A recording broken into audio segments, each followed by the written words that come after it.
दोस्तों एक समय था कि जब भारत में कोई भी आम आदमी कार खरीदने के बारे में सोचता था तो उसके मन में सबसे पहले मारुति 800 का ख्याल आता था। ये वो दौर था जब भारतीय सड़कों पर दिखने वाली लगभग आधी कार्स मारुति 800 ही होती थी। ये कार अपने समय में इतनी पॉपुलर थी कि उस समय आम लोगों के लिए कार का मतलब ही 800 होता था। अब कहने को तो ये एक छोटे आकार की मामूली से दिखने वाली कार थी, लेकिन इस कार के साथ में लोगों के इमोशंस जुड़े हुए थे और इसी छोटी सी कार में ना जाने कितने मिडिल क्लास भारतीयों की दुनिया बसती थी। अब आज के इस वीडियो में हम मारुति 800 के उसी सुनहरे व शानदार इतिहास के बारे में बताने वाले हैं और साथ ही हम आपको यह भी बताएंगे कि इंडियन रोड्स पर राज करने वाली यह कार आखिर सड़कों से पूरी तरह से गायब कैसे हो गई। तो फिर चलिए अब इस इंटरेस्टिंग वीडियो को शुरू करते हैं। दोस्तों करोड़ों भारतीयों के दिलों पर राज करने वाली मारुति 800 कार को मारुति सुजुकी कंपनी के द्वारा 14 दिसंबर 1983 के दिन लॉन्च किया गया था। अब भले ही इस कार का प्रोडक्शन 1983 में स्टार्ट हुआ था, लेकिन भारतीय सरकार ने इसे मार्केट में लाने की तैयारी कई दशकों पहले ही शुरू कर दी थी। दरअसल आजादी मिलने के बाद से हमारे देश के अंदर सिर्फ कुछ गिनी चुनी कार्स ही मिला करती थी, जिसमें हिंदुस्तान मोटर्स की एम्बेसडर, प्रीमियर ऑटोमोबाइल्स की पद्मिनी और महिंद्रा कंपनी की जीप शामिल थी। और ये सभी ऐसी कार्स हुआ करती थी जिन्हें कि भारत के आम नागरिक अफोर्ड नहीं कर सकते थे। ऐसे में भारत की उस टाइम के प्राइम मिनिस्टर ने इंडियन मार्केट में एक ऐसी कार को लाने के बारे में सोचा जिसे कि भारत के आम मिडिल क्लास लोग भी आराम से अफोर्ड कर सके। और फिर इसके बाद प्रधानमंत्री ने इस सपने को हकीकत बनाने के लिए कई सालों तक रिसर्च किया और फिर आखिरकार इंडियन सिटीजन्स को एक अफोर्डेबल कार का तोहफा देने के मकसद से 24 जनवरी 1981 के दिन भारतीय सरकार ने मारुति उद्योग लिमिटेड कंपनी की स्थापना की। और फिर इसके बाद से इंडियन गवर्नमेंट ने कई अलग अलग विदेशी कंपनियों जैसे फॉक्सवैगन, सुजुकी और निसान आदि को मारुति के साथ कोलैब करने के लिए इन्विटेशन भेजा और उन सभी में जापान की सुजुकी कंपनी भारत सरकार की सभी शर्तों को मानकर मारुति के साथ जुड़ने के लिए तैयार हो गई। और दोस्तों इस तरह से 1982 में ये कोलैबोरेशन होने के साथ ही मारुति उद्योग लिमिटेड का नाम बदलकर मारुति सुजुकी रख दिया गया। और फिर 13 महीने कड़ी मेहनत करने के बाद से इंडियन मार्केट में पहली बार मारुति सुजुकी 800 को लॉन्च किया गया था, जिसकी कीमत उस समय सिर्फ 47,500 रुपए रखी गई थी।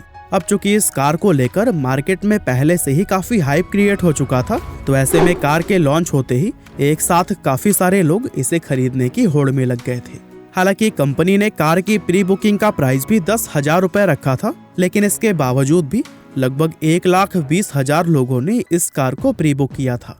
अब इतने सारे लोगों के चलते समस्या यह थी कि कंपनी अपनी सबसे पहली कार किस व्यक्ति को दे। और दोस्तों ऐसे में एक लकी ड्रॉ सिस्टम बनाया गया, जिसके जरिए हरपाल सिंह नाम के एक व्यक्ति को सबसे पहली मारुति 800 कार दी गई। और दोस्तों आपकी जानकारी के लिए हम बता दें कि हरपाल सिंह को उनकी कार की चाबी उस समय की Indian prime minister Indira Gandhi ji ने अपने हाथों से दी थी, जिसके चलते वो कार सिर्फ कंपनी ही नहीं बल्कि हरपाल जी के लिए भी बेहद स्पेशल बन गई थी। और बताया जाता है कि उन्होंने अपनी पूरी जिंदगी उस कार को कभी नहीं बेचा था। खैर मारुति 800 की अगर बात करें तो फर्स्ट जनरेशन मारुति 800 यानी SS80 जापानीज कार सुजुकी फ्रंटे पर बेस्ड थी, जबकि कुछ साल के बाद सुजुकी ऑल्टो से इंस्पायर होकर इसमें कुछ छोटे मोटे बदलाव भी किए गए थे। मारुति 800 कई चीजों जैसे परफॉर्मेंस, माइलेज और मेंटेनेंस के मामले में दूसरे कारों से कहीं ज्यादा बेहतर थी, जहां पर दमदार इंजन के साथ ही इसके फ्रंट व्हील ड्राइव सिस्टम को काफी लाइट बनाया गया था। और ये चीज उस समय एम्बेसडर और पद्मिनी जैसे कार्स में नहीं देखने को मिलती थी। और दोस्तों अपनी इन्हीं सभी खूबियों की वजह से ही यह कार मार्केट में उतरते ही हिट साबित हो गई और देखते ही देखते इसकी बिक्री आसमान को छूने लगी। अब चूंकि कंपनी बिल्कुल नई थी, ऐसे में इतनी जबरदस्त डिमांड को पूरा करने के लिए उन्हें काफी ज्यादा मशक्कत करनी पड़ी थी। आपको जानकर हैरानी होगी कि शुरुआत में लोगों को मारुति कार बुक करने के बाद से डिलीवरी लेने के लिए ही 3 साल तक का वेट करना पड़ता था और इसी के चलते मार्केट में इस कार की कालाबाजारी भी शुरू हो गई थी। और दोस्तों इन चीजों से आप खुद ही अंदाजा लगा सकते हैं कि उस टाइम इस कार की डिमांड कितनी ज्यादा हाई रही होगी। ये कार लॉन्च होते ही भारत की बेस्ट सेलिंग कार बन गई थी। अब दोस्तों मारुति 800 की इस जबरदस्त सफलता को देखते हुए कंपनी ने मार्केट में अपनी कुछ दूसरी कारों जैसे ओमिनी वैन और मारुति जिप्सी को भी लॉन्च किया, जो कि काफी ज्यादा सफल रही थी।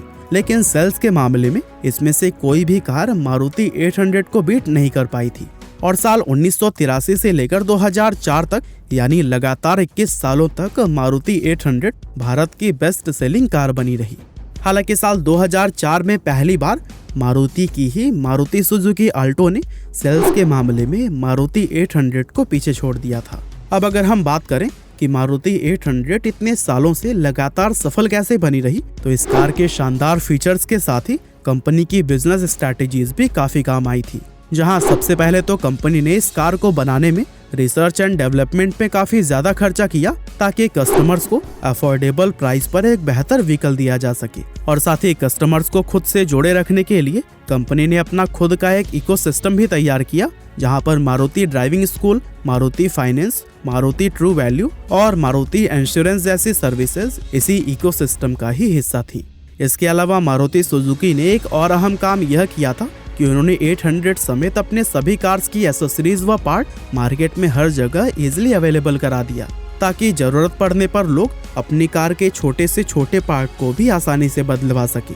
साथ ही मारुति सुजुकी ने शुरुआत से ही अपने डिस्ट्रीब्यूशन नेटवर्क को फैलाने व उसे बड़ा करने पर भी खासा ध्यान दिया था, जिसके चलते सिर्फ कुछ ही सालों में यह कंपनी लगभग 1900 शहरों में अपने 3000 से भी ज्यादा डिलीवरी स्टेशंस बना चुकी थी, जिसके चलते मारुति 800 कार अफोर्डेबल होने के साथ ही कस्टमर्स के लिए पूरे भारत में हर जगह पर इजीली अवेलेबल हो गई। और दोस्तों, कंपनी की इन्हीं सभी बिजनेस स्ट्रैटेजीज की मदद से ही मारुति 800 भारत की सबसे सफल व सबसे ज्यादा बिकने वाली कार बन गई। और सिर्फ भारत ही नहीं बल्कि फॉरेन कंट्रीज जैसे श्रीलंका, बांग्लादेश, मोरक्को और कुछ यूरोपीय मार्केट्स में भी मारुति 800 को काफी ज्यादा पसंद किया गया था। अगर आप मारुति की तरह ही और भी ऐसी कंपनीज के बारे में जानना चाहते हैं जो कि स्टार्ट तो की गई थी एक साधारण से विजन के साथ में, लेकिन आज उन्हें दुनिया की सबसे विजनरीज कंपनीज में शुमार किया जाता है, तो फिर मैं आपको रिकमेंड करना चाहता हूँ बिल्ड टू लास्ट नाम के ऑडियो बुक को, जो कि भारत की best audio podcasting platform Kuku FM पर उपलब्ध है। 4.5 प्लस रेटिंग्स के साथ आने वाले इस ऐप में आपको 1000 घंटे से भी ज्यादा की कंटेंट लाइब्रेरी देखने को मिल जाती है। और इस रिपब्लिक डे हम स्पेशली आप जैसे हर एक क्यूरियस लोगों के लिए ज्ञान का भंडार लेकर आए हैं। और दोस्तों, खास तौर से कुकू FM से बात करके हमने सिर्फ आपके लिए एनुअल सब्सक्रिप्शन के ऊपर 50% का डिस्काउंट भी करवाया है। बस आपको इंडिया कोड का इस्तेमाल करना है, लेकिन ध्यान रहे ये ऑफर सिर्फ 29 जनवरी तक ही उपलब्ध है। तो फिर देर किस बात की, इस रिपब्लिक डे को सेलिब्रेट करते हैं कुछ अलग अंदाज से। डिस्क्रिप्शन में दिए गए लिंक से अभी जाइए, अपने नॉलेज के पावर को बढ़ाइए और देश के प्रगति में जरूर कंट्रीब्यूट करिए। फिलहाल चलिए अब हम जानते हैं कि किस तरह से 2004 तक भारतीय कार मार्केट पर राज करने वाली मारुति 800 अब नीचे की तरफ जाने लगी। दरअसल उस समय इंडियन मार्केट में न्यू टेक्नोलॉजी से बनी नई कार्स लॉन्च हो रही थी, जिसके सामने मारुति 800 लोगों को ओल्ड स्टाइल व ओल्ड फैशन नजर आने लगी थी। इसके अलावा पुरानी टेक्नोलॉजी से बनी ये कार गवर्नमेंट के द्वारा बनाए गए एमिशन नॉर्म्स के अंदर भी फिट नहीं बैठ रही थी, जिसके चलते साल 2009 से 2010 के बीच में मारुति 800 की सेल्स में 3.7% की गिरावट नोट की गई थी। और दोस्तों, इन सभी आंकड़ों को देखकर कंपनी इस बात को अच्छी तरह से समझ चुकी थी कि अब मारुति 800 को बंद करने का समय आ गया था। इसीलिए कंपनी की तरफ से पहले ही इस बात को साफ कर दिया गया कि वे मारुति 800 को एमिशन नॉर्म्स के मुताबिक BS4 में अपग्रेड नहीं करेंगे। और इसी इरादे से कंपनी ने धीरे धीरे इस कार के प्रोडक्शन को कम करना शुरू कर दिया। दरअसल अप्रैल 2010 से मारुति सुजुकी ने उन 13 प्रमुख शहरों में मारुति 800 की सेल्स रोक दी थी, जहां पर व्हीकल्स के लिए BS4 एमिशन नॉर्म्स का पालन करना मैंडेटरी हो गया था। और दोस्तों, इन 13 शहरों में कानपुर, बेंगलोर, हैदराबाद, पुणे, अहमदाबाद, आगरा और सूरत जैसे फेमस शहरों के साथ ही चेन्नई, दिल्ली, कोलकाता और मुंबई ये 4 महानगर भी शामिल थे। और फिर इस तरह से कंपनी समय के साथ अलग अलग शहरों में धीरे धीरे इस कार की सेल्स बंद करती गई। और फिर आखिरकार 2014 में इस कार का प्रोडक्शन पूरी तरह से रोक दिया गया। और इस तरह से आखिरी मारुति 800 का प्रोडक्शन 18 जनवरी 2014 के दिन किया गया था। और दोस्तों, ये एम्बेसडर के बाद से भारत की दूसरी सबसे लंबे समय तक प्रोड्यूस की जाने वाली कार है।